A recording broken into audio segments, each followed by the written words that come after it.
Depois de 5 anos exaustivos, eu finalmente paguei a última prestação da minha confeitaria. O champanhe da comemoração ainda estava borbulhando quando o sino acima da porta tocou. Meu irmão Tiago estava lá, ladeado por nossos pais, segurando uma pasta de documentos legais. Nós somos família, Clara. Família compartilha o sucesso. Ele anunciou, deslizando os papéis pelo meu balcão. Um acordo de sociedade. Transferência de 50% da propriedade. Meus pais assentiram com aprovação. Isso pertence à família. Minha mãe insistiu. Minhas mãos tremiam, mas minha voz não tremeu quando eu disse as palavras que deixaram meu irmão em lágrimas. Eu cresci vendo meus pais mimarem meu irmão Tiago. Enquanto eu implorava por material escolar e economizava dinheiro de babá para roupas, meus pais compraram um carro para Tiago em seu 16º aniversário. Quando pedi ajuda para as inscrições da faculdade, minha mãe me disse que eles estavam guardando dinheiro para a mensalidade da faculdade de administração do Tiago. Essa era a nossa dinâmica familiar. Tiago recebia e eu aprendi a me virar sozinha. Nossa casa em Campinas não era grande, mas sempre parecia sufocante. Meu pai trabalhava como gerente de banco e minha mãe dava aulas no ensino fundamental. Eles não eram ricos, mas sempre encontravam um extra para Tiago. Quando ele bateu o carro 3 meses depois de ganhá-lo, eles o substituíram sem hesitar. Quando eu precisei de $30 para um passeio da escola, tive que trabalhar para a vizinha passeando com cachorros. A confeitaria se tornou meu santuário quando eu tinha 12 anos. Minha avó Inês me ensinou a fazer sua famosa torta de maçã durante uma visita de verão. A precisão de medir os ingredientes, a ciência da temperatura e do tempo. Isso me dava controle quando tudo o mais parecia caótico. Cada sucesso na cozinha construía a confiança que minha família constantemente minava. Tiago largou a faculdade 2 vezes e meus pais cobriram suas dívidas nas 2 vezes. Quando ele decidiu tentar a sorte no mercado imobiliário, eles assinaram como fiadores um empréstimo para seu primeiro imóvel de investimento. Ficou vago por 8 meses antes que ele o vendesse com prejuízo.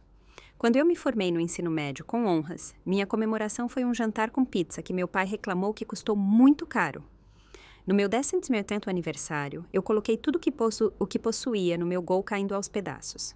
Tudo o que eu tinha era 237 chads, uma caixa de cartões de receita da minha avó, que havia falecido no ano anterior, e uma determinação de nunca mais depender de ninguém. Minha mãe pareceu quase aliviada em me ver partir. Meu pai me deu uma nota de $20 e deu um tapinha estranho no meu ombro. Tiago nem mesmo veio para casa para a ocasião.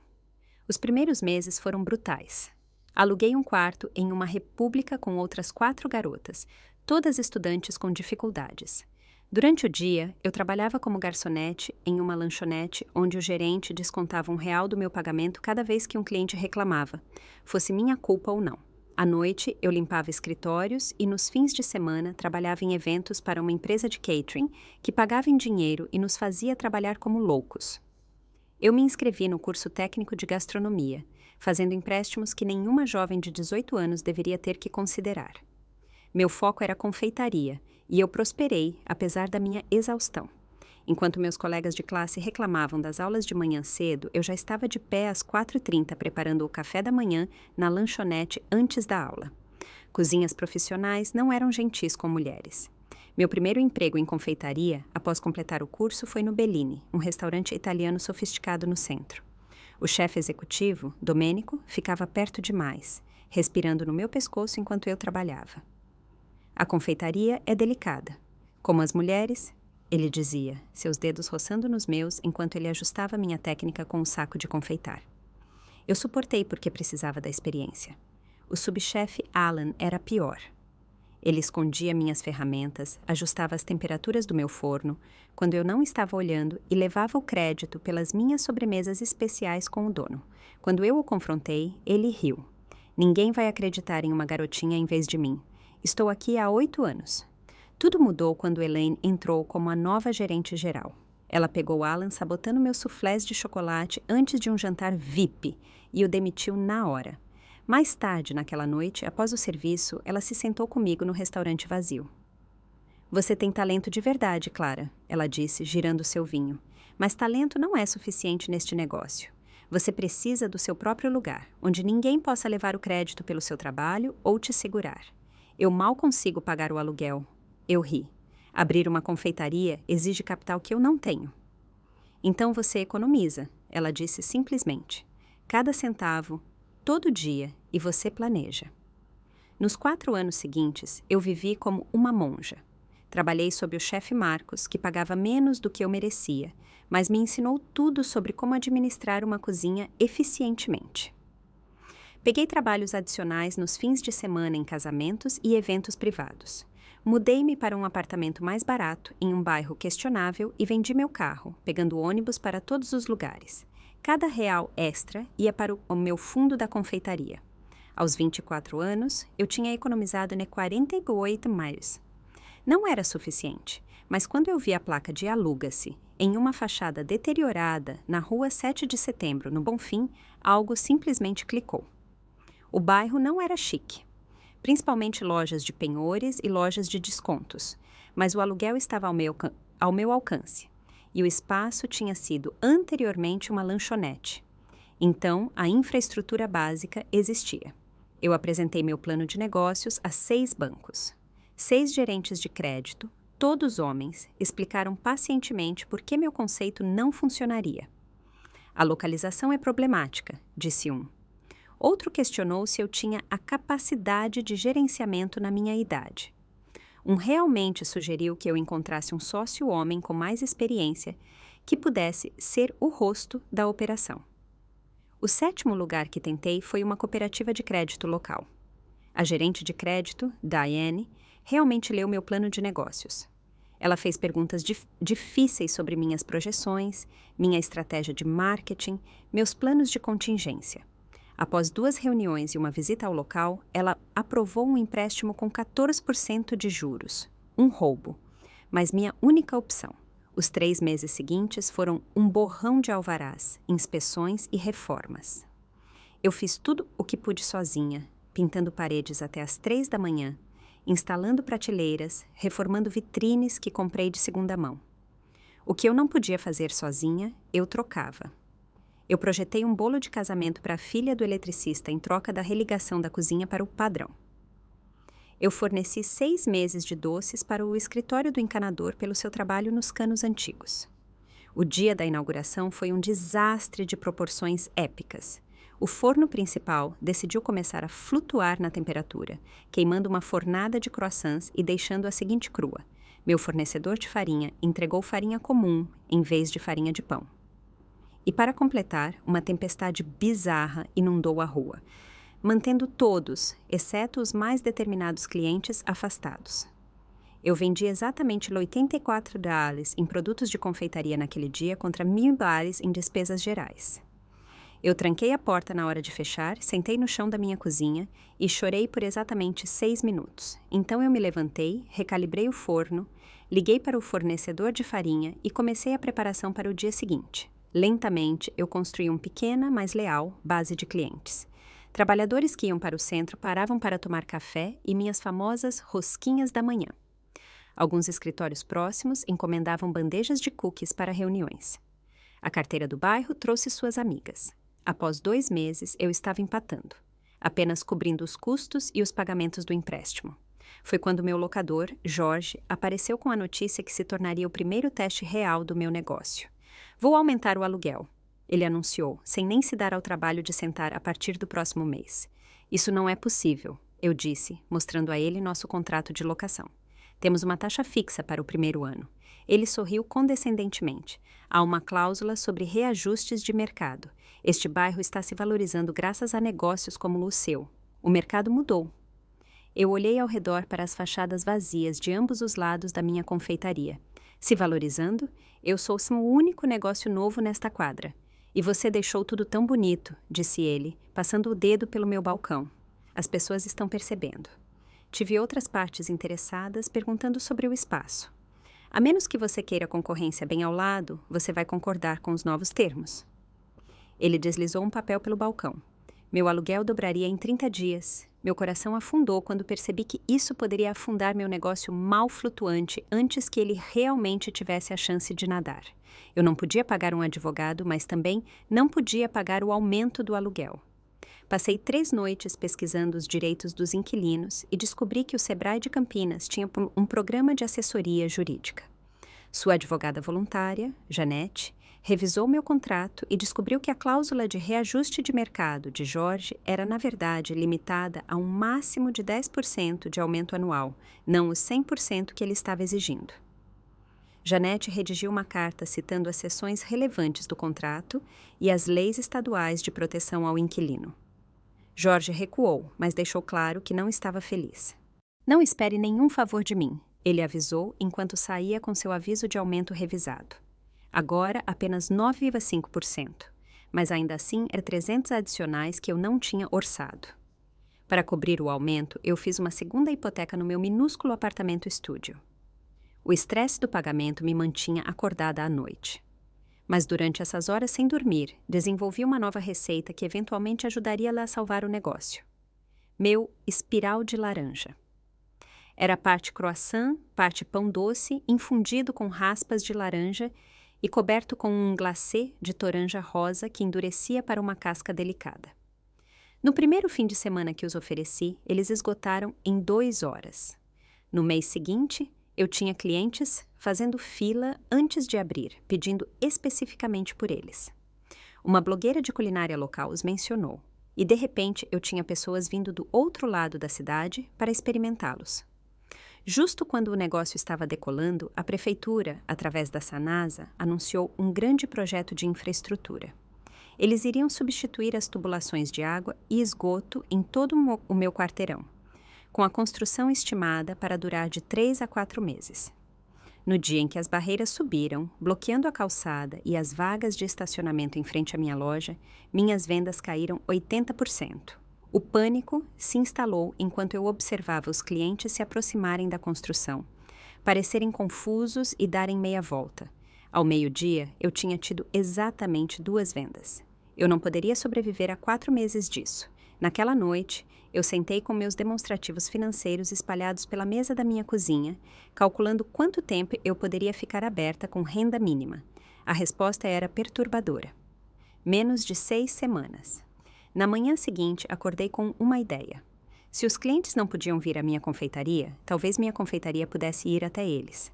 Eu criei um flyer especial da obra oferecendo entrega gratuita para empresas em um raio de 1 quilômetro para pedidos acima de 25. Passei minha tarde andando para cada prédio de escritórios, salão, loja e restaurante na área, me apresentando e deixando flyers.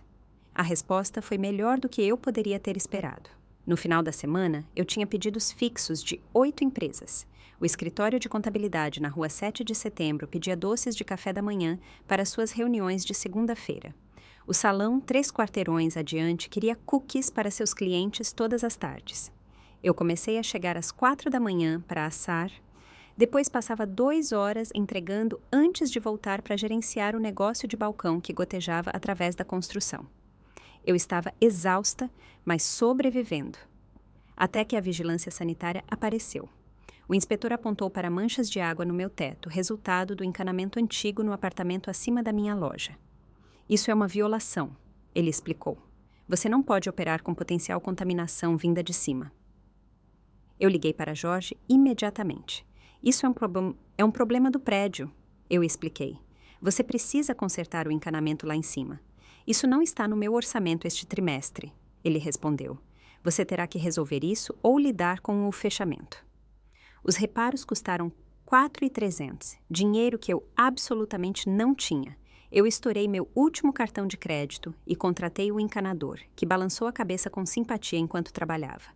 "Seu locador é uma figura", ele resmungou. "Esses canos deveriam ter sido trocados anos atrás." No dia seguinte à reabertura, após uma aprovação da vigilância sanitária, notei uma nova placa sendo instalada a 2 quarteirões de distância. "Confeitaria Sonho Doce", dizia o letreiro azul brilhante. Uma figura familiar estava lá, dirigindo a instalação. Alan, o subchefe que tinha sabotado meu trabalho no Bellini. Eu tentei me convencer de que era coincidência, mas dentro de uma semana ficou claro que não era. Seu menu apresentava itens suspeitosamente similares aos meus, incluindo uma rosca matinal que era uma imitação pobre do meu espiral de laranja. Seus preços foram definidos logo abaixo dos meus, e ele de alguma forma obteve os endereços de e-mail de vários dos meus clientes regulares, oferecendo-lhes promoções de inauguração.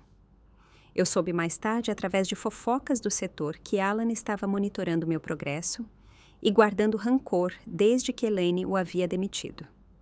Ele estava esperando que eu provasse que uma confeitaria poderia ter sucesso naquele bairro antes de abrir seu negócio concorrente. O mês seguinte foi o ponto mais baixo até então, com a construção ainda bloqueando o acesso fácil à minha loja e Alan ativamente roubando meus clientes, minhas vendas despencaram. Reduzi minhas horas de equipe para apenas eu mesma, trabalhando 20 horas por dia.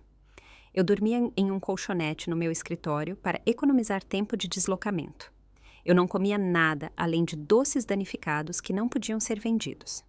Em uma terça-feira particularmente ruim, eu fiz exatamente 67 horas o dia todo. Depois de fechar, eu sentei no chão da minha cozinha novamente, desta vez chorando por muito mais tempo do que 6 minutos. Eu estava prestes a ligar para minha gerente de crédito para discutir opções de falência quando meu telefone vibrou com uma notificação. Um cliente havia marcado minha confeitaria em um post de mídia social. Atravessei o inferno da construção por esses espirais de laranja na confeitaria da Clara e faria de novo amanhã. Vale cada esforço. Doce de ilha deserta, apoia pequenos negócios. O post já tinha sido compartilhado dezenas de vezes. Algo clicou no meu cérebro exausto. Eu estava tentando superar meus obstáculos. Construção, concorrência. Mas, e se eu os abraçasse em vez disso? E se eu os transformasse em parte da minha história? Na manhã seguinte, eu tirei fotos minhas entregando doces enquanto navegava pela construção com botas de chuva e um capacete emprestado de um trabalhador amigável. Eu compartilhei histórias da luta para manter a confeitaria viva apesar dos desafios. Criei um cartão fidelidade, sobrevivente da obra. Após 10 compras, os clientes recebiam um espiral de laranja grátis e um biscoito de capacete com a marca. As pessoas responderam à autenticidade. Meu número de seguidores nas redes sociais cresceu e, com ele, meus pedidos de entrega aumentaram. Vários blogs de culinária locais pegaram a história da confeiteira determinada lutando através dos obstáculos. Uma blogueira particularmente influente, Manuela, escreveu um artigo intitulado A Pequena Confeitaria que Conseguiu, destacando não apenas meus doces, mas a perseverança por trás deles. Em um mundo de redes de alimentação corporativas, ela escreveu, a confeitaria da Clara nos lembra o que significa construir algo real, um doce de cada vez. Os negócios estavam finalmente se estabilizando. A construção estava em sua fase final e minha nova abordagem de marketing estava funcionando. A confeitaria de Alan, que havia aberto com alarde, mas entregava produtos inferiores, já estava vendo o tráfego diminuir. Eu tinha acabado de pagar meu empréstimo em dia, pelo 3º mês consecutivo, e estava me permitindo respirar um pouco mais aliviada. Então, veio o rompimento da adutora de água. Aconteceu às 2 da manhã. A infraestrutura envelhecida que a cidade estava trabalhando para substituir finalmente cedeu completamente, enviando milhares de litros de água correndo pela rua. Minha confeitaria, situada em uma ligeira depressão na estrada, levou o impacto principal. O alerta de emergência me acordou no meu apartamento e eu cheguei para encontrar água jorrando pela minha porta da frente. Ao amanhecer, a cidade, Sanasa, havia reparado o rompimento, mas o dano era catastrófico. Minhas vitrines feitas sob medida, minha máquina de café expresso cuidadosamente economizada, minhas batedeiras industriais, tudo destruído. O piso precisaria de substituição completa e as paredes haviam absorvido água até 1 metro de altura. O dano total, 43 mil. Eu registrei um pedido de seguro imediatamente apenas para receber uma carta de negação 5 dias depois. A apólice excluía atos de Deus e, aparentemente, um rompimento de adutora se qualificava como intervenção divina em vez de negligência municipal. Quando liguei para a companhia de seguros, o perito foi simpático, mas firme. Você poderia tentar processar a prefeitura, ele sugeriu. Mas, honestamente, eles vão alegar imunidade e você vai desperdiçar dinheiro com taxas legais. De pé, na minha confeitaria destruída, cercada pelas ruínas, de 5 anos de sacrifício e dias de 18 horas, Eu senti algo dentro de mim quebrar. Eu não tinha mais luta sobrando. Não mais crédito para estourar, não mais empréstimos para pegar, não mais cantos da minha vida para cortar. Eu estava acabada. Passei aquela noite no escritório dos fundos da confeitaria, a única parte seca do prédio. Eu não podia pagar um hotel. E, de alguma forma, voltar para o meu apartamento parecia como admitir a derrota. Eu deitei em uma cama improvisada de tapetes de silicone, rolando pelas fotos do que minha confeitaria tinha sido apenas 24 horas antes. Por volta da meia-noite, meu telefone acendeu com uma mensagem de Manuela, a blogueira de culinária. Acabei de saber o que aconteceu. Isso é horrível demais. O que a comunidade pode fazer para ajudar? Eu comecei a digitar nada. Acabou. Mas parei. Meus dedos pairaram sobre a tela.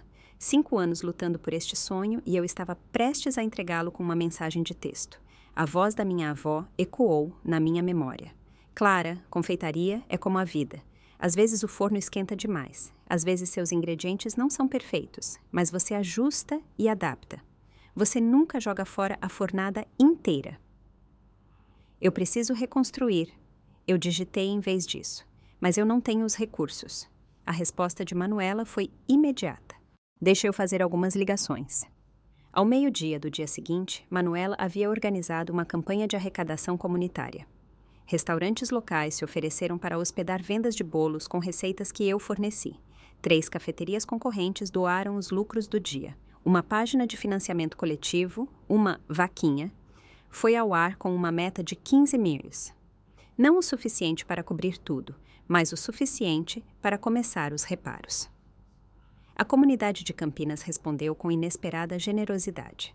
Clientes regulares compartilharam histórias de bolos de aniversário que eu fiz, doces de café da manhã, que alegraram dias difíceis, a vez que eu fiquei aberta até tarde para fornecer cupcakes de emergência para um evento escolar esquecido.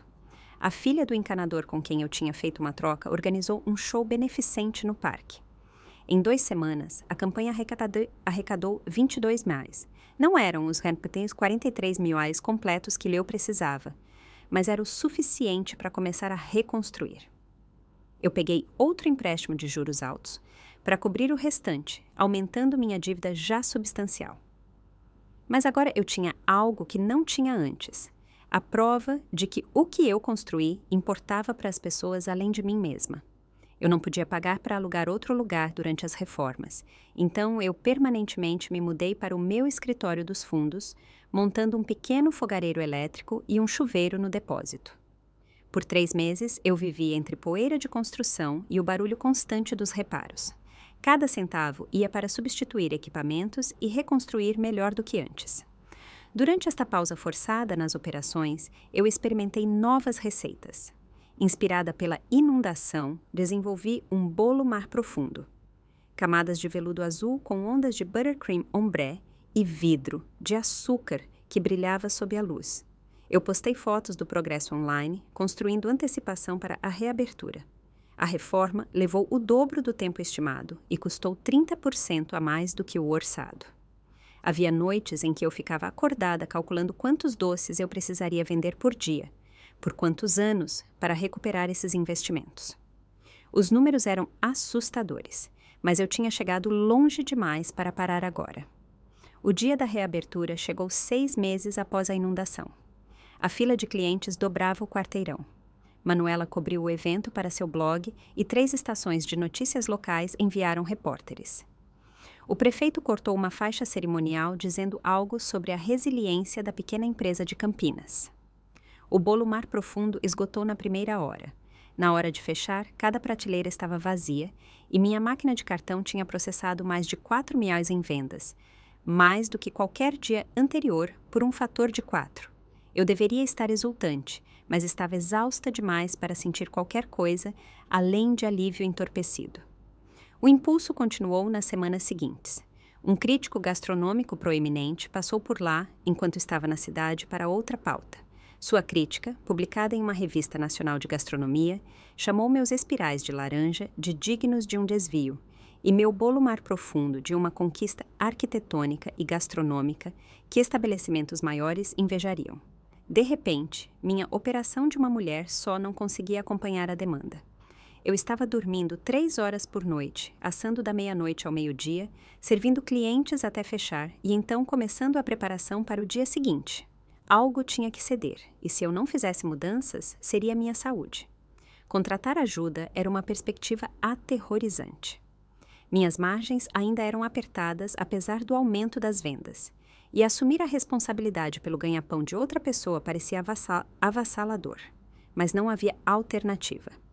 Eu coloquei um simples sinal de precisa-se de ajudante e fiquei surpresa ao receber 32 currículos em 2 dias.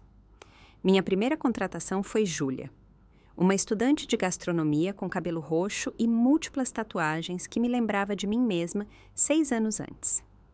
Treinar alguém para manter meus padrões enquanto permitia a ela autonomia suficiente para ser eficaz foi um dos desafios mais difíceis até agora. Eu tinha trabalhado sozinha por tanto tempo que articular meus métodos exigiu o desenvolvimento de uma linguagem inteiramente nova. A primeira semana com Júlia foi difícil. Eu pairava demais, criticava muito rapidamente e quase a perdi quando refiz uma fornada de tortinhas que ela havia preparado porque o arranjo das frutas não estava exatamente como eu teria feito. Tivemos uma conversa franca onde ela me ajudou a ver que eu precisava confiar nos outros se quisesse crescer. Com Júlia, cuidando da produção da manhã, eu podia focar em pedidos especiais e desenvolver novos produtos. Contratei um segundo assistente, Tomás, para o atendimento no balcão. E, de repente, eu tinha uma equipe. Pessoas que dependiam de mim para seus meios de subsistência. A responsabilidade era enorme, mas também era o alívio de não fazer tudo sozinha. À medida que o negócio crescia, comecei a cobiçar a loja vaga adjacente à minha confeitaria. Ela estava vazia há anos. Uma antiga lavanderia que havia fechado muito antes de eu chegar. Expandir me permitiria adicionar assentos, estender meu menu para incluir opções de almoço e criar um espaço dedicado para consultas de pedidos especiais. O risco financeiro era significativo.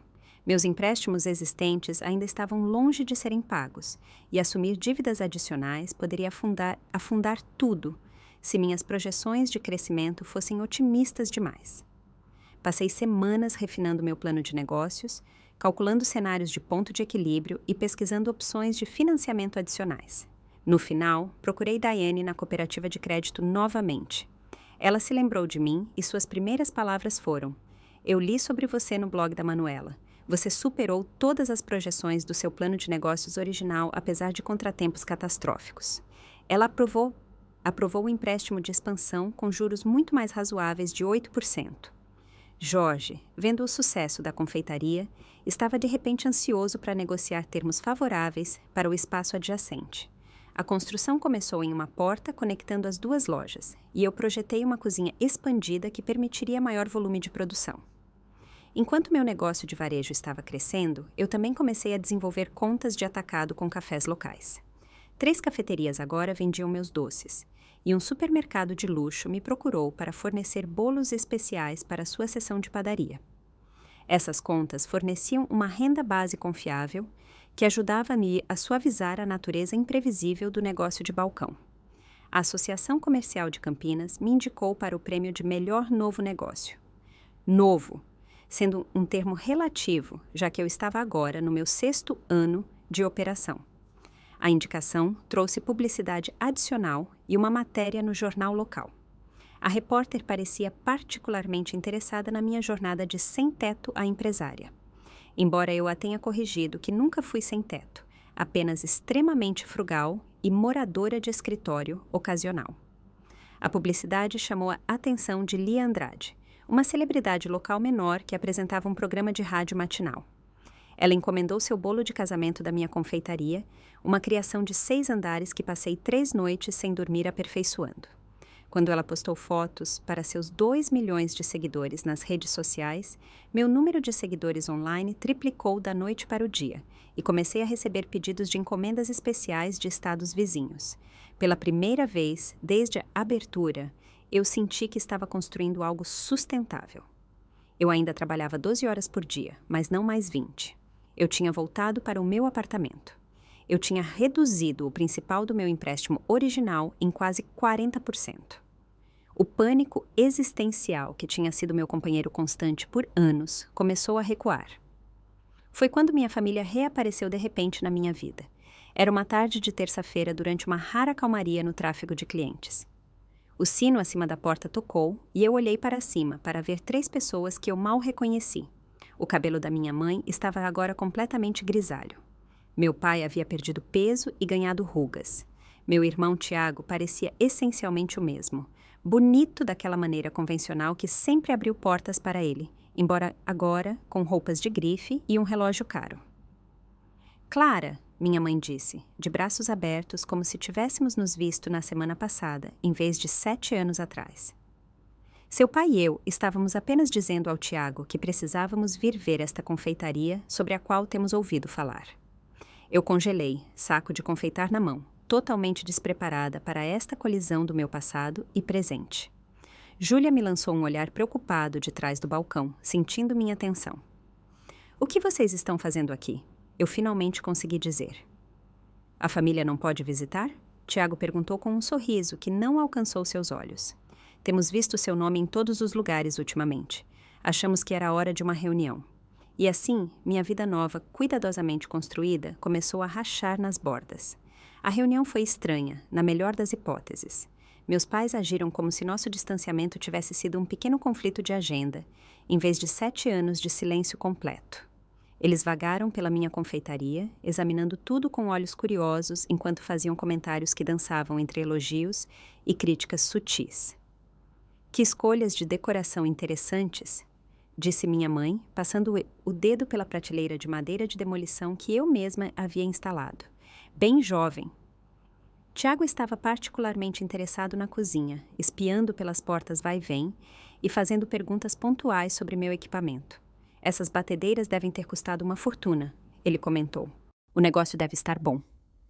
Quando um cliente entrou perguntando sobre consultas de bolo de casamento, meu pai interveio antes que eu pudesse responder. "Minha filha é uma grande empreendedora", ele disse orgulhosamente, como se tivesse contribuído em algo para o meu sucesso. Eu marquei um jantar com eles naquele fim de semana, em parte para tirá-los da minha confeitaria, e em parte porque, apesar de tudo, alguma pequena parte de mim ainda ansiava pela aprovação deles. Nos encontramos em um restaurante de médio porte, bom o suficiente para ser especial, mas não tão caro que apertaria meu orçamento. "Então nos conte tudo", minha mãe disse, depois de pedir uma entrada que custava mais do que eu geralmente gastava no jantar para mim mesma. "Como tudo isso aconteceu?" Eu dei a eles a versão resumida da minha jornada, omitindo as noites em que chorei até dormir, as vezes em que tive que escolher entre comprar comida e pagar minha conta de luz. A luta constante contra um sistema que parecia projetado para fazer os pequenos empresários falharem.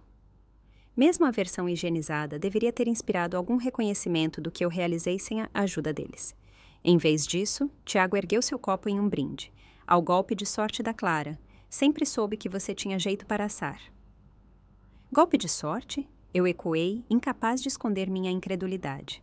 "Bem, sim", minha mãe interveio suavemente. "Encontrar aquele local, fazer aqueles blogueiros de culinária te notarem. Algumas pessoas lutam por anos sem ter tanta sorte." Meu pai assentiu sabiamente. "Localização é tudo no varejo.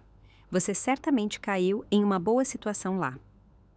Eu queria dizer a ele sobre os 6 bancos que me rejeitaram, sobre consertar o encanamento antigo com meu último cartão de crédito, sobre viver no meu escritório por meses após a inundação. Em vez disso, eu sorri rigidamente e mudei de assunto. "Como vocês todos têm estado?" A conversa mudou para suas vidas. Meu pai havia se aposentado do banco. Minha mãe ainda lecionava, mas estava considerando a aposentadoria. E Tiago? Tiago tinha passado por uma série de oportunidades que de alguma forma nunca se materializaram em sucesso real. "Eu tenho prestado consultoria", ele explicou vagamente, ajudando empresas a identificar estratégias de crescimento. Conforme a noite avançava, eu me peguei monitorando suas expressões, ainda instintivamente buscando a aprovação que eu nunca havia recebido. Quando meu pai mencionou que estava orgulhoso do que eu construí, eu senti uma onda patética de satisfação, apesar de saber que não era merecida da parte dele. Eles insistiram em um tour pelo meu apartamento depois do jantar, comentando sobre como era aconchegante, código para pequeno e fazendo perguntas surpreendentemente detalhadas sobre minhas finanças. Eu possuía ou alugava. Quais eram os valores dos imóveis neste bairro? Eu estava economizando para a aposentadoria? Cada pergunta parecia uma intrusão, mas eu respondi educadamente, revelando mais do que pretendia no meu desejo de provar que era bem-sucedida aos olhos deles. Eu esperava que o jantar fosse uma reconexão única, mas 3 dias depois, Tiago apareceu na confeitaria durante nosso horário de pico matinal. Só pensei em passar e ver como as coisas funcionam durante o pico. Ele anunciou, vindo para trás do balcão como se pertencesse ali. Os clientes olhavam enquanto eu gentilmente o direcionava para o lado do cliente, explicando os regulamentos da vigilância sanitária sobre pessoal não autorizado em áreas de preparação de alimentos. Ele retornou no dia seguinte com um caderno, sentando-se em uma mesa de canto por 4 horas, observando nossas operações e tomando notas. Quando perguntei o que ele estava fazendo, ele sorriu largamente, apenas interessado no negócio da família. Não é um negócio de família, Tiago, eu corrigi. É o meu negócio. Ele acenou desdenhosamente. Você sabe o que eu quero dizer. Somos família. Isso é um negócio. Mesma coisa. Meus pais começaram a visitar regularmente também, sempre durante nossos horários mais movimentados. Minha mãe se apresentava para minha equipe como a mãe da Clara e começava a fazer-lhes perguntas pessoais sobre suas origens e objetivos de carreira. Meu pai desenvolveu o hábito de apontar pequenos problemas para os clientes, uma mancha em uma janela, uma mesa ligeiramente irregular, sempre com o preâmbulo: minha filha faz o melhor que pode, mas... Uma semana após a visita inicial, eles se autoconvidaram para minha reunião de fornecedores com um novo vendedor de farinha orgânica. Eles chegaram cedo e já estavam em profunda conversa com ele quando cheguei. Estamos tão orgulhosos do que Clara está construindo, minha mãe estava dizendo. A família sempre apoiou seus sonhos. Engoli minha objeção e prossegui com a reunião, consciente de apresentar uma frente unida para o fornecedor. Depois, Tiago me bombardeou com perguntas sobre minhas margens, meus contratos de fornecedores e minha estratégia de preços. Cada resposta parecia satisfazê-lo de uma forma que me deixava cada vez mais inquieta. Você construiu uma base sólida aqui, disse ele, estudando meus registros de vendas diárias, que ele havia encontrado na mesa do meu escritório. Com a visão estratégica certa, isso poderia realmente expandir. A frequência de suas visitas aumentou nas semanas seguintes. Tiago começou a trazer sócios para a confeitaria, apresentando-os ao nosso padeiro e discutindo planos futuros em termos vagos que implicavam seu envolvimento. Meus pais convidaram meus principais funcionários para jantar sem me consultar, devolvendo-os com histórias sobre minha infância e sugestões sutis de que minha equipe mantivesse a mente aberta sobre mudanças futuras. Júlia me abordou após um desses jantares, a preocupação evidente em sua expressão. Clara, seu irmão me disse que ele assumiria um papel mais ativo na gestão em breve. Isso é verdade? Você vai trazê-lo como sócio? A pergunta me atingiu como um golpe físico. Absolutamente não, eu assegurei a ela. Este é o meu negócio. Eu o construí sozinha e não estou procurando sócios. Mas a semente da dúvida havia sido plantada. Não apenas com Júlia, mas com toda a minha equipe. Eu notei eles observando Tiago quando ele visitava, imaginando se ele logo seria seu chefe. Meus fornecedores começaram a dirigir perguntas a ele durante as reuniões, apesar das minhas correções. Até mesmo alguns clientes regulares começaram a cumprimentá-lo pelo nome, perguntando sobre seu envolvimento. O estresse começou a afetar meu trabalho. Pela primeira vez, desde a abertura, queimei uma fornada de doces matinais porque estava distraída com pensamentos da presença crescente da minha família. Eu me pegava verificando a porta sempre que o sino tocava, tensionando quando os via entrar. Minha criatividade sofreu. Eu não desenvolvia uma nova receita há semanas. Uma tarde, saí para o beco atrás da confeitaria para fazer uma breve pausa da tensão lá dentro. Pela porta dos fundos parcialmente aberta, ouvi a voz de Tiago. Ele estava ao telefone, inconsciente da minha presença. Não, confie em mim, é uma mina de ouro, ele estava dizendo. Ela não tem ideia de como escalar isso adequadamente. Assim que eu garantir minha posição, podemos conversar sobre aquelas oportunidades de expansão que discutimos. Sim, Estou trabalhando para entrar antes que ela perceba o que a atingiu. O ângulo da família está funcionando perfeitamente. Ela está tão desesperada por aprovação que está compartilhando tudo. Meu sangue gelou quando percebi a extensão total de suas intenções. Isso não era sobre reconexão familiar. Isso era sobre Tiago encontrar sua próxima oportunidade. E essa oportunidade era minha confeitaria. Eu confrontei Tiago imediatamente, minhas mãos tremendo de raiva e traição. Eu ouvi você, eu disse, voltando para a confeitaria. Eu ouvi tudo o que você acabou de dizer no telefone. Seu rosto registrou choque por apenas um momento antes de se suavizar em um sorriso ensaiado. Do que você está falando? A mina de ouro, garantir sua posição, usar o ângulo da família para obter informações de mim. Tiago riu, balançando a cabeça como se eu tivesse dito algo ridículo. Clara, você está sob tanto estresse administrando este lugar sozinha. Você está imaginando coisas. Antes que eu pudesse responder, meus pais entraram. Sincronização perfeita, como sempre. O que está acontecendo aqui? Minha mãe perguntou, olhando entre nós. Clara acha que estou tentando roubar a confeitaria dela ou algo igualmente insano, disse Tiago, seu tom me fazendo soar paranoica. Eu estava ao telefone com um amigo discutindo uma oportunidade de negócio completamente diferente. Meu pai franziu a testa. Clara, você sempre teve essa tendência de imaginar o pior nas pessoas, especialmente na família. É por isso que você fugiu todos aqueles anos atrás.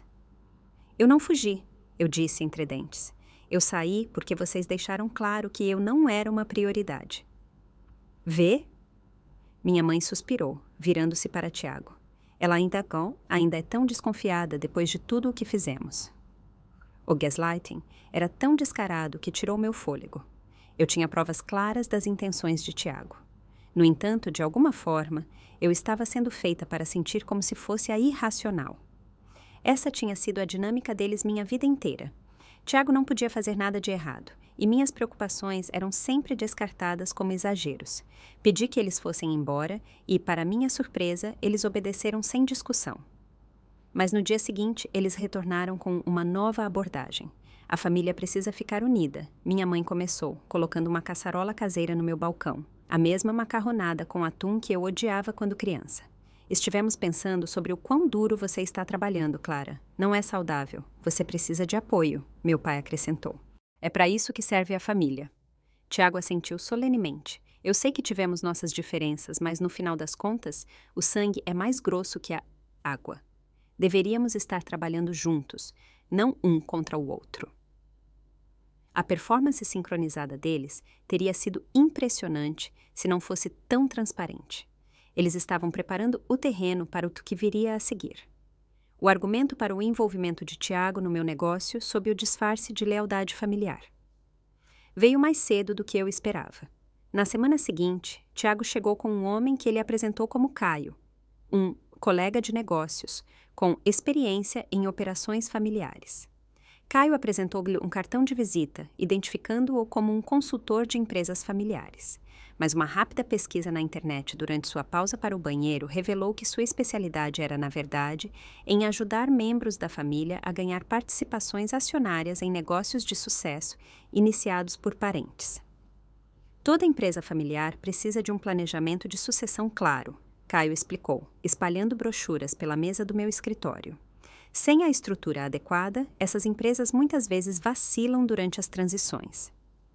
Esta não é uma empresa familiar. Eu repeti pelo que pareceu ser a 100ª vez. E não há transição acontecendo. Tiago pigarreou. Na verdade, Clara, eu estive pensando em deixar minha prática de consultoria para focar em tempo integral em ajudar você a crescer a confeitaria. Com minha formação em administração e meus contatos, poderíamos realmente expandir. As peças estavam se encaixando. Isso não era apenas sobre Tiago querer um pedaço do meu sucesso. Ele precisava disso. Seu vago negócio de consultoria era provavelmente outro empreendimento fracassado, e ele via minha confeitaria como sua salvação. Recusei sua oferta firme, mas educadamente, citando meu desejo de manter a propriedade individual. A reunião terminou com sorrisos apertados e promessas de continuar a conversa, apesar da minha resposta clara. No dia seguinte, recebi uma ligação estranha de um dos meus fornecedores. Estou um pouco confuso, disse ele. Recebi uma ligação de alguém alegando ser o representante de negócios da sua família, perguntando sobre nossos termos de contrato e se poderíamos acomodar pedidos maiores para operações de franquia. Ligações similares vieram do meu locador, meu agente de seguros e 2 das minhas contas de atacado. Tiago estava sistematicamente contatando todos conectados ao meu negócio, apresentando-se como um representante autorizado e coletando informações que eu nunca lhe dei acesso. A intrusão tornou-se ainda mais flagrante quando Tiago abordou Júlia novamente, desta vez com uma proposição. Quando a estrutura de gerenciamento mudar, ele disse a ela, estarei procurando por uma confeiteira-chefe. Clara estará focando mais no lado do negócio. A posição viria com um aumento substancial. Júlia, para seu crédito, relatou isso para mim imediatamente. Eu não quero uma promoção que te prejudique. Ela disse ferozmente. Qualquer que seja o jogo que sua família esteja jogando, não estou interessada. A lealdade dela deveria ter sido reconfortante, mas apenas aumentou minha ansiedade sobre o que Tiago poderia estar dizendo aos meus outros funcionários ou contatos de negócios. A confeitaria havia se tornado um campo de batalha. Com minha família posicionada como agentes secretos, buscando minar minha autoridade por dentro, o estresse começou a se manifestar fisicamente. Eu desenvolvi insônia, muitas vezes deitada acordada, revivendo confrontos com minha família e imaginando piores por vir. Perdi 4 quilos em 2 semanas, minhas roupas ficando largas no meu corpo. Ataques de pânico se tornaram uma ocorrência regular, atingindo sem aviso durante momentos de silêncio na cozinha. Em uma manhã particularmente difícil, após uma noite sem dormir, eu recebi uma ligação do meu banco. Senhorita Clara, estamos ligando para esclarecer algumas informações conflitantes. Recebemos documentação referente a uma mudança em sua estrutura de negócios, mas parecia haver discrepâncias. Meu coração disparou quando a representante explicou que alguém havia submetido documentos sugerindo uma transição para um modelo de parceria familiar. O banco havia sinalizado porque as assinaturas não batiam com seus registros. Eu nunca submeti tal documentação. Eu disse, minha voz tremendo. Não há mudanças na minha estrutura de negócios. Depois de proteger minhas contas com requisitos de verificação adicionais, confrontei minha família durante sua próxima visita. Tiago negou qualquer conhecimento da documentação do banco, expressando choque teatral de que alguém tentaria tal fraude. Meus pais sugeriram que poderia ser um concorrente tentando causar problemas. Talvez Alan da Sonho Doce. O gaslighting continuou enquanto meus pais lançavam uma nova linha de ataque, agora focando na percepção da comunidade. As pessoas estão começando a falar, minha mãe disse durante uma visita não anunciada, sobre como você abandonou sua família em dificuldades apesar do seu sucesso. Do que vocês estão falando? Eu exigi. Vocês são os que apareceram aqui depois de 7 anos de silêncio. Somente quando meu negócio começou a ganhar reconhecimento. Não é assim que as pessoas verão. Meu pai respondeu suavemente. Elas verão uma filha que virou as costas para a família necessitada.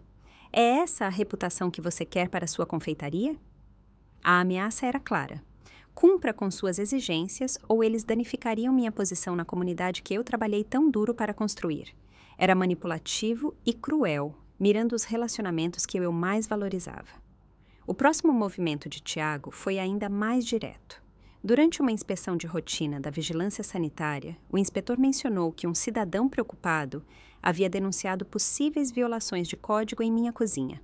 Embora a inspeção não tenha encontrado nada, a implicação ficou clara quando Tiago mais tarde comentou.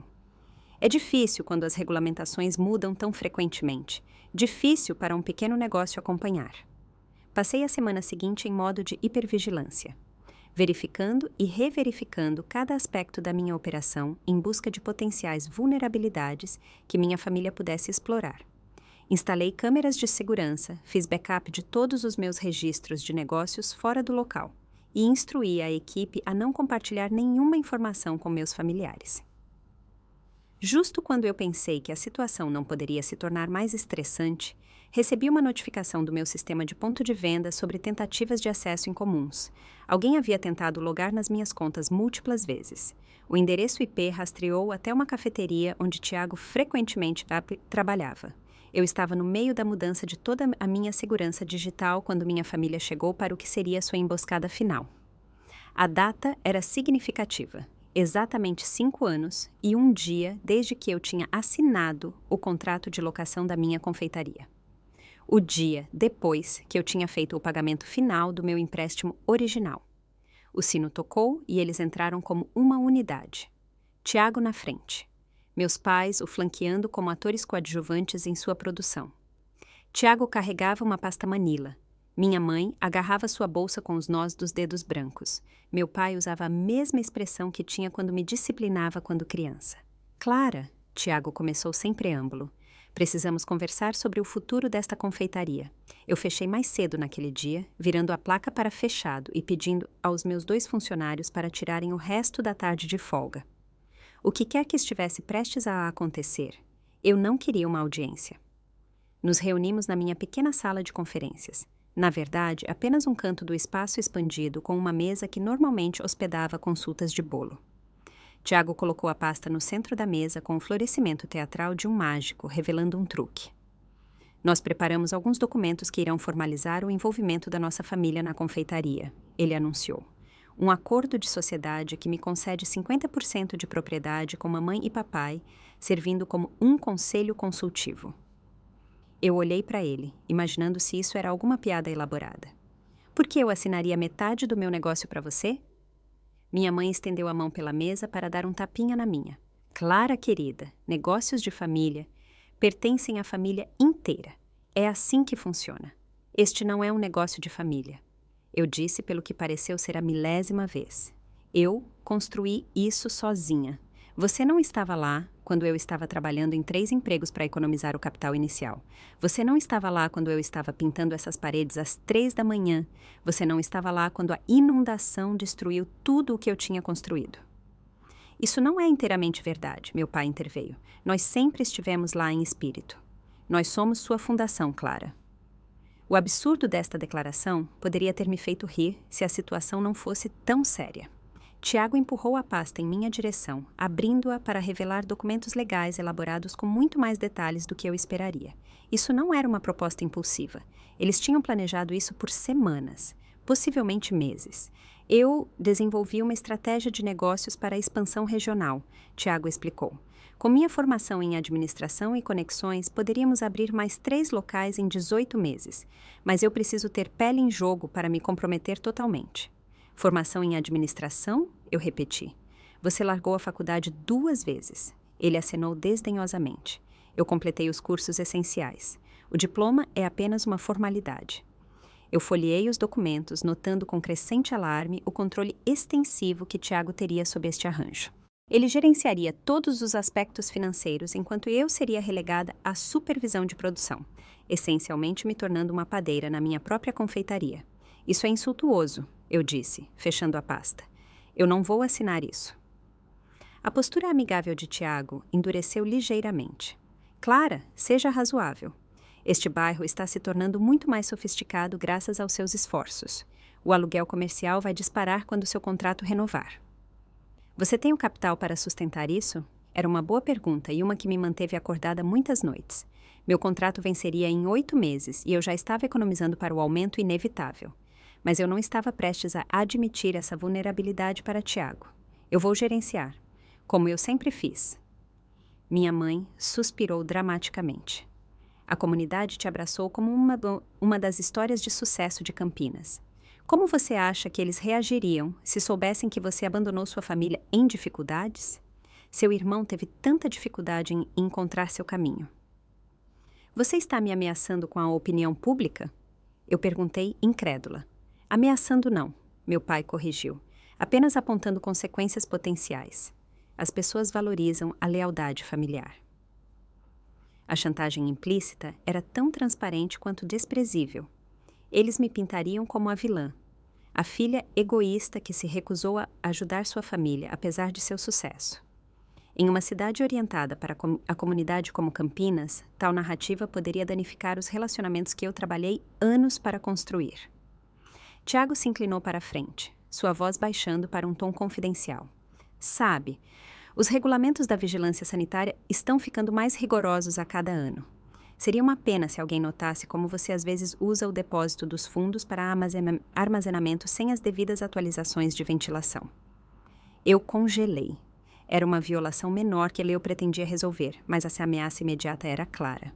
Você está ameaçando me denunciar para a vigilância sanitária se eu não assinar? Claro que não, ele sorriu. Estou apenas preocupado com a conformidade. Como sócio, eu poderia ajudar a garantir que tudo esteja de acordo com o código. A conversa continuou nesse tom por quase 2 horas. Ameaças veladas, alternando com apelos à lealdade familiar, culpa sobre suas supostas lutas e lembretes de como eles tinham me apoiado. Cada vez que eu recusava, eles ajustavam sua abordagem, encontrando novos pontos de pressão para mirar. Sabe, Tiago disse eventualmente, sua paciência visivelmente se esgotando.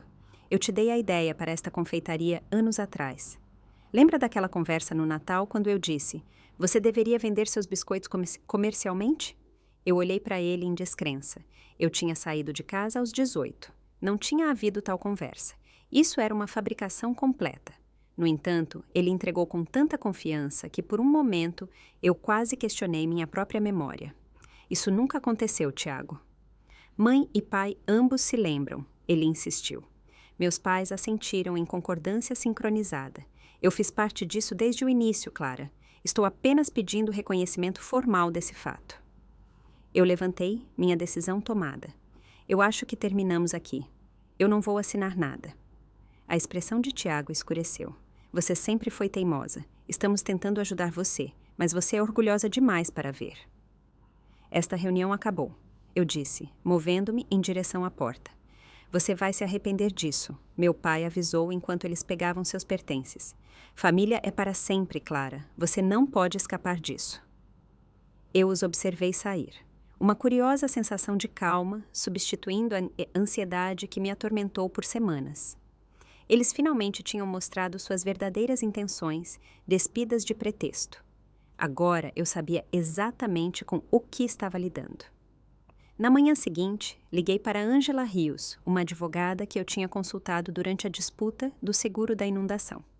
Eu expliquei a situação, incluindo as ameaças veladas e táticas de manipulação. Isso é infelizmente comum com empresas familiares, Ângela. Embora, no seu caso, seja particularmente flagrante, já que eles não tiveram parte na construção da empresa. O que eu posso fazer? Eu perguntei. Documente tudo, ela aconselhou. Cada conversa, cada visita, cada circunstância em comum que possa estar conectada aos esforços deles e proteja seu negócio legalmente. Na semana seguinte, eu segui o conselho dela meticulosamente. Instalei câmeras de segurança adicionais, fiz backup de todos os meus registros de negócios fora do local e alertei minha equipe para relatar qualquer contato da minha família imediatamente. Eu troquei as fechaduras das portas da confeitaria e adicionei proteção por senha aos meus sistemas de computador. Eu estava me preparando para a batalha, mas não esperava que minha família escalasse tão rapidamente. 8 dias após rejeitar a proposta de parceria deles, recebi uma notificação de uma ação legal movida contra a minha confeitaria.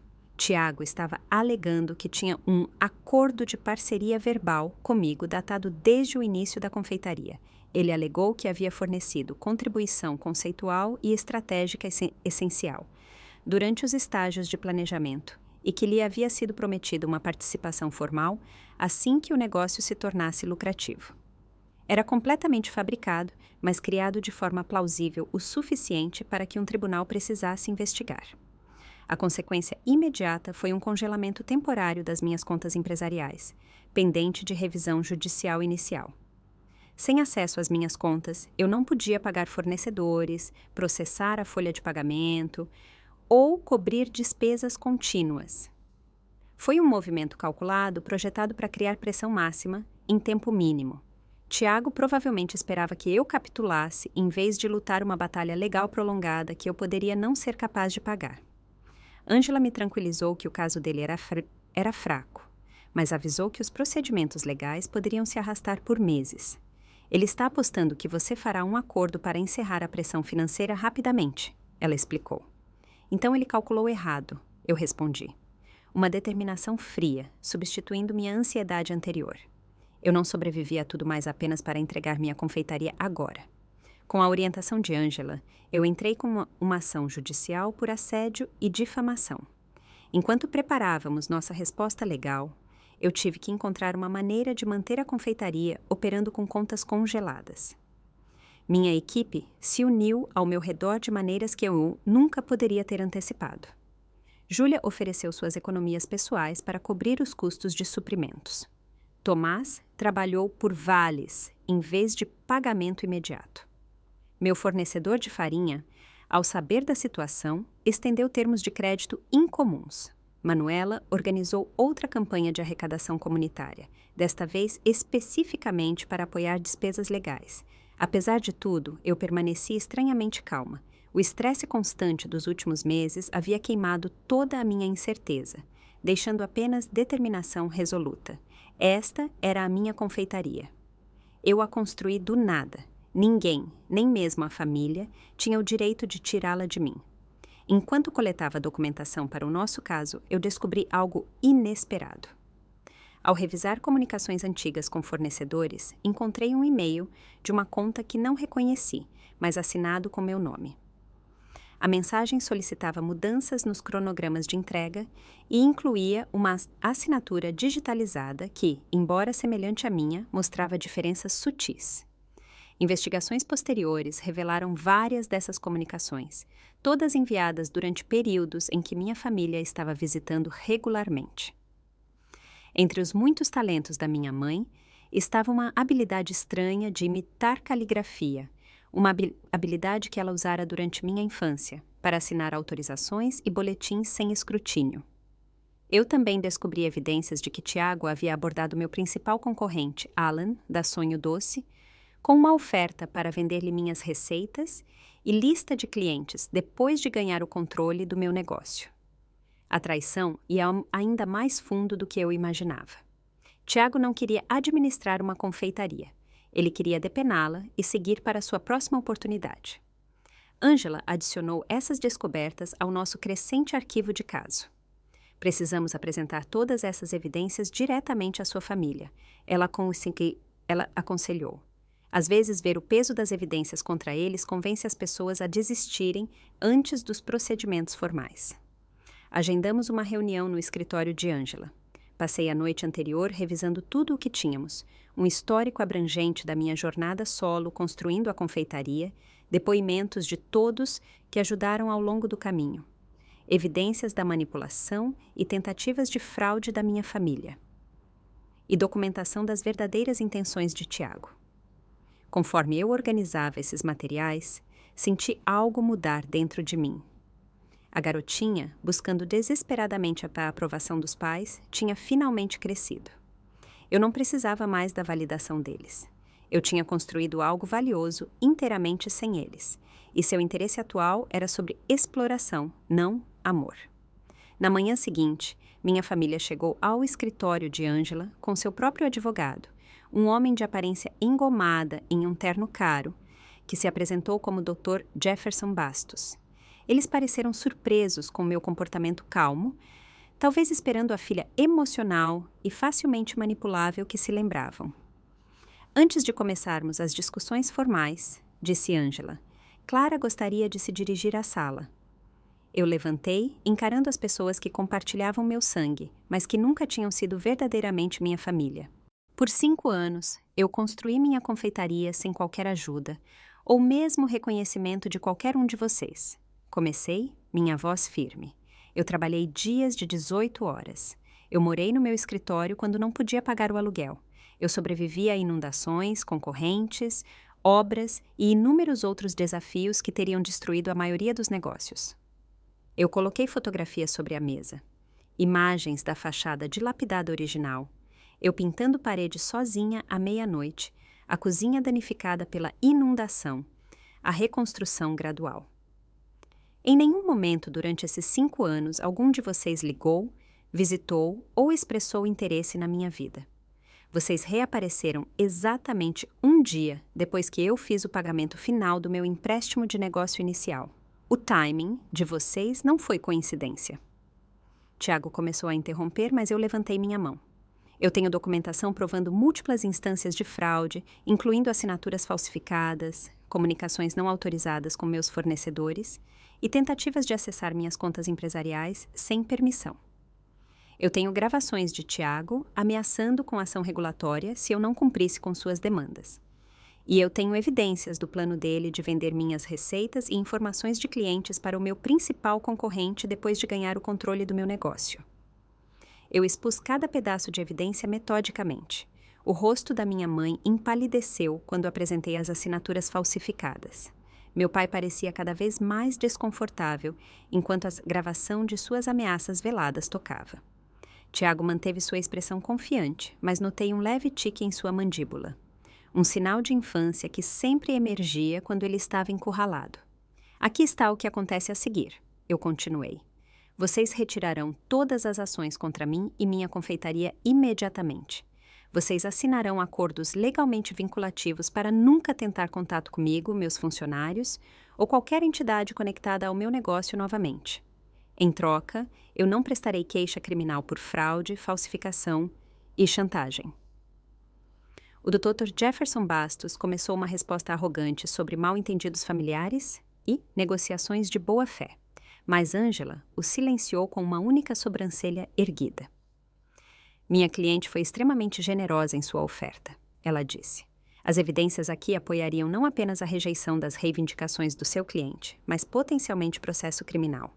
Sugiro que você revise esses materiais cuidadosamente antes de responder. Nós os deixamos para examinar as evidências, esperando em uma sala de conferências adjacente. 30 minutos depois, Jefferson pediu para falar com Angela sozinho. Quando ela retornou, ela estava sorrindo ligeiramente. Eles vão assinar os acordos, ela relatou. A ação será retirada até amanhã de manhã e sua conta deve ser descongelada em 48 horas. Quando voltamos para a sala de conferências, a atmosfera havia mudado dramaticamente. Jefferson já estava arrumando sua pasta. Meu pai sentou encarando suas mãos. Minha mãe enxugava os olhos com um lenço. Sempre a vítima, mesmo agora. Tiago foi o único que encontrou meu olhar. Sua expressão uma mistura de raiva e algo que poderia ter sido respeito. Você mudou, ele disse baixinho. Não, eu o corrigi. Eu cresci. Há uma diferença. Enquanto eles se preparavam para sair, Tiago parou na porta. Pelo que vale, você construiu algo impressionante. Eu te subestimei. As palavras que um dia foram tudo o que eu queria da minha família agora não significavam nada. Sim, eu concordei. Você subestimou. Quando ele se virou para ir, eu vi algo que nunca esperei. Lágrimas nos olhos de Tiago. Não de remorso ou amor, mas da percepção do que ele tinha perdido. Não apenas uma confeitaria que ele poderia explorar, mas uma irmã que havia se tornado mais forte do que qualquer um antecipara. A família em que eu nasci saiu da minha vida naquele dia. Eu nunca mais os vi. O tribunal formalmente rejeitou a ação da minha família 3 dias depois, com prejulgamento, significando que eles nunca poderiam reabrir a mesma ação. O juiz ordenou que eles pagassem meus honorários advocatícios, uma pequena vitória que, no entanto, pareceu significativa. Minhas contas foram descongeladas e as operações de negócios voltaram ao normal. Ou melhor, um novo normal. Porque nada era exatamente o mesmo depois do que havia acontecido. A experiência havia me mudado fundamentalmente. A necessidade persistente de aprovação familiar que havia influenciado inconscientemente tantas das minhas decisões havia desaparecido. Em seu lugar estava uma confiança clara que eu nunca possuí totalmente antes. Com a ameaça removida, eu implementei medidas de segurança permanentes para proteger o que eu havia construído. Eu reestruturei meu negócio legalmente, criando um contrato social blindado que esclarecia a propriedade e o planejamento de sucessão. Atualizei os sistemas de segurança, melhorei os protocolos de manutenção de registros e estabeleci limites claros com todos na minha vida profissional. Estranhamente, toda a aprovação havia elevado o perfil da minha confeitaria na comunidade. A notícia sobre a tentativa de aquisição da minha família havia se espalhado, transformando-se em uma narrativa de Davi contra Golias, que ressoou com os apoiadores de pequenos negócios de Campinas. A garota local que construiu uma confeitaria do nada e a defendeu contra todas as probabilidades, tornou-se uma história com a qual as pessoas se conectavam. As vendas aumentaram 30% no mês seguinte à resolução legal. Recebi convites para palestrar em reuniões da Associação Comercial, ser mentora de jovens empreendedores através do curso técnico e consultar outros proprietários de pequenas empresas enfrentando desafios semelhantes. Com o aumento da receita, consegui dar a Júlia e Tomás aumentos substanciais e contratar 2 membros adicionais para a equipe. Criei um fundo de emergência grande o suficiente para cobrir 6 meses de despesas operacionais, uma reserva de segurança que eu sempre sonhei, mas nunca consegui acumular. A experiência também mudou como eu via meu papel como empregadora. Tendo sentido a vulnerabilidade de ser desvalorizada e explorada, eu me tornei apaixonada por criar um local de trabalho onde todos se sentissem seguros e apreciados. Implementei participação nos lucros, horários flexíveis e oportunidades de desenvolvimento profissional, as coisas que eu desejei durante meu início de carreira. 6 meses após a batalha legal terminar, uma oportunidade inesperada surgiu. Uma localização de varejo privilegiada no centro de Campinas, um local que eu nunca poderia ter pago durante meus primeiros anos, ficou disponível quando uma rede nacional fechou sua filial local.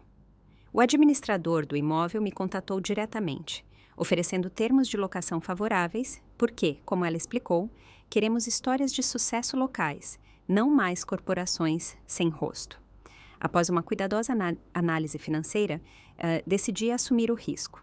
A localização no centro se tornaria minha loja principal, enquanto a confeitaria original se transformaria em uma cozinha de produção e centro de treinamento. Chamei isso de salto de fé, mas não era realmente. Foi uma decisão calculada baseada em 5 anos de resiliência comprovada e demanda crescente.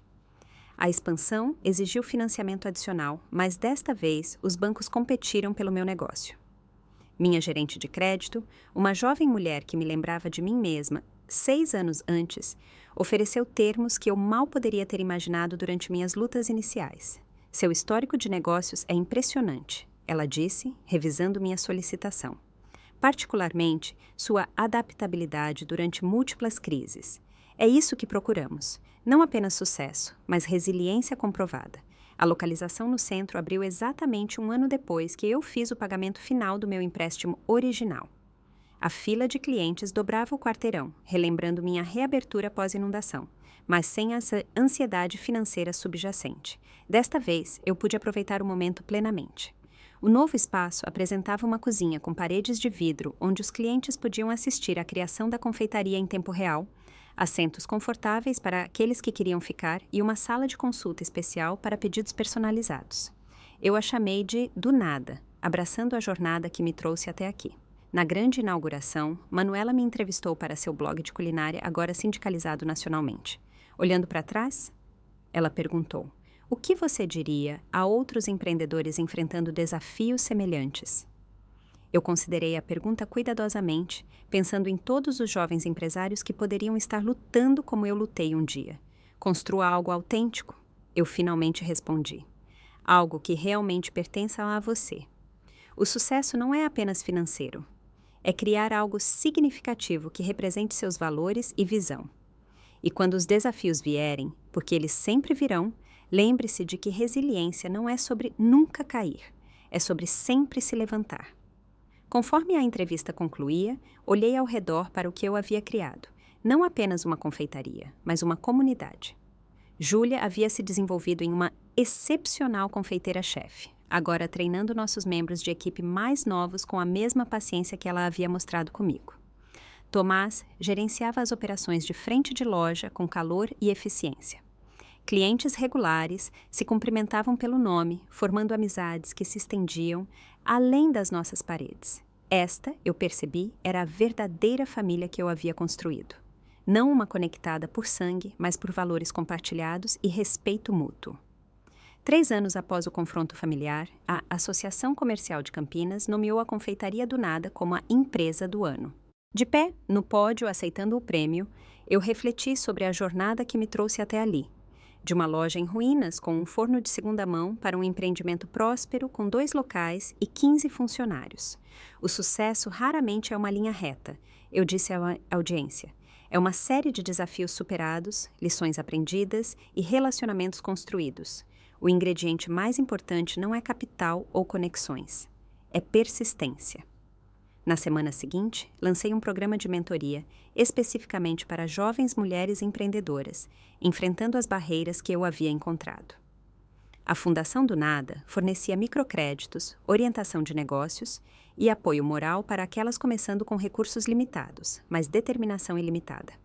Minha primeira pupila foi uma mãe solo de 20 anos com talento para web design e nenhum treinamento formal em negócios. Vê-la navegar pelos desafios iniciais com meu apoio me deu um senso de propósito além do meu próprio sucesso. Quando ela conseguiu seu primeiro cliente importante, a alegria dela se tornou minha também.